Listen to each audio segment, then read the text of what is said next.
Nuova ondata di maltempo, pioggia battente prevista fino a domani accompagnata da vento e nel pomeriggio l'allerta diramata dal centro funzionale decentrato della Protezione Civile del Veneto, arancione per criticità idrogeologica per il bacino Basso Brenta Bacchiglione, gialla sul bacino Alto Brenta Bacchiglione Alpone, allerta gialla per criticità idraulica in entrambi i bacini che insistono sul territorio vicentino, 13 al momento i COC aperti in tutta la provincia, squadre di protezione civile già in azione per distribuzione sacchi di sabbia in molti comuni del Vicentino e pronte a intervenire in caso di necessità. Segnalato nel pomeriggio qualche allagamento di strade nell'area berica. A preoccupare l'innalzamento dei livelli della rete idrografica secondaria, continuo il monitoraggio dei canali in varie zone del territorio.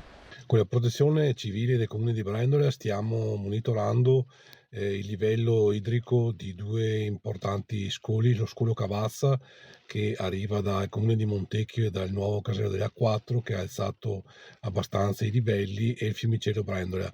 La situazione per ora è sotto controllo, li stiamo monitorando visto le precipitazioni abbondanti questa mattina e poi verso mezzogiorno a causa del forte vento che si è avuto qui in questa zona un albero, un pino marittimo nel parco dei Mascagni, è caduto a terra senza insomma causare danni a nessuno. A Longare si sorvegliano le colline devastate dalle frane e rese fragili dalle piogge di 10 giorni fa.